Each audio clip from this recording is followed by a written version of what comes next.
ऐसे में क्या सरकार इस दिशा में कदम आगे बढ़ाएगी? पासवान जी। नहीं, चित्रा जी ऐसा है कि पिछड़ों के प्रति अब अपना प्रेम का प्रमाण पत्र लेने की आवश्यकता है क्या किसी से?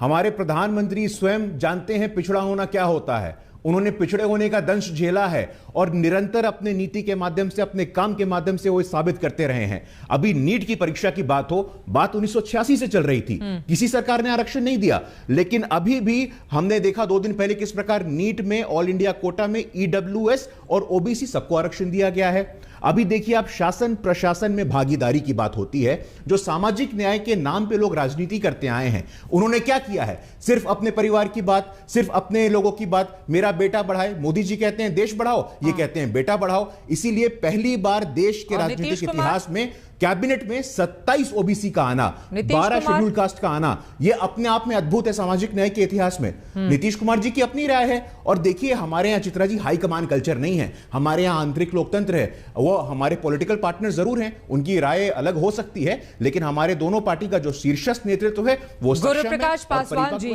जब आपकी सरकार में ओबीसी मंत्रियों को शामिल किया जाता है, सरकार अपनी पीठ थपथपाती है। नीट को लेकर आप खुद अपनी सरकार की पीठ थपथपा रहे हैं इस वक्त। तो जब इतनी ही पीठ थपथपाई जा रही है, तो जातिगत जनगणना से फिर डर कैसा है? क्यों नहीं करवा लेती है सरकार?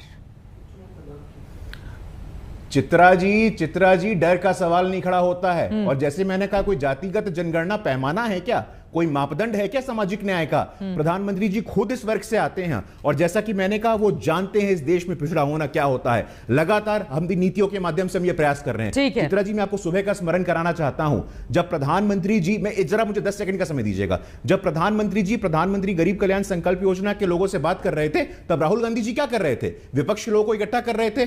प्रायोरिटीज दिखती हैं, किसकी प्रायोरिटी क्या है ये देश ने देखा है। चलिए ठीक है, राजपाल कश्यप जी, वो बार-बार इस बात का, ठीक है, सबका विश्वास से हमारी प्रतिबद्धता है। ठीक है, राजपाल कश्यप अभी टीवी स्क्रीन पर हमें दिखाई नहीं दे रहे हैं। सीधे आपका, अरुण राजभर जी, आपका रुख करते हुए, चूंकि अब तो बीजेपी के साथ आपकी नजदीकियां भी होने लगी हैं, जरा बताइए अचानक से राजभर साहब को क्यों याद आ गई कि जातिगत जनगणना होनी चाहिए?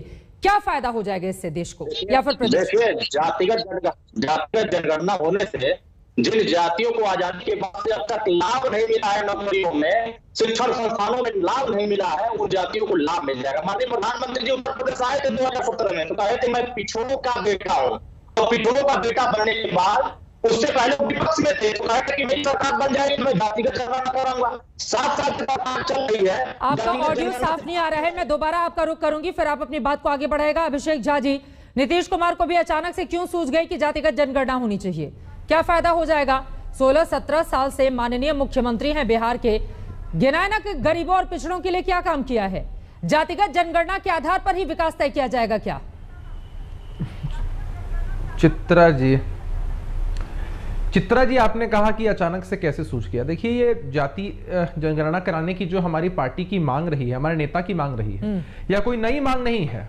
सालों पहले से हमारे नेता ने इस बात की मांग की है और आपने देखा है कि चरणबद्ध तरीके से हमने इसकी मांग की है। 2019-2020 में विधानमंडल में यहाँ पर प्रस्ताव पारित किया गया था और आपने देखा कि किस तरह आदरणीय ललन बाबू के नेतृत्व में जेडीयू के जो भी सांसद हैं वो मिलते हैं गृह मंत्री से और अपनी बात को कहते हैं कि मेमोरेंडम देते हैं कि जाति आधारित जनगणना होनी ही चाहिए। अब आपने सवाल पूछा कि क्यों होना चाहिए। देखिए, हमारे देश में जो पिछड़े वर्ग के लोग हैं उनको समुचित लाभ जब तक नहीं मिलेगा तब तक सामाजिक बराबरी नहीं हो सकती है। और केंद्र सरकार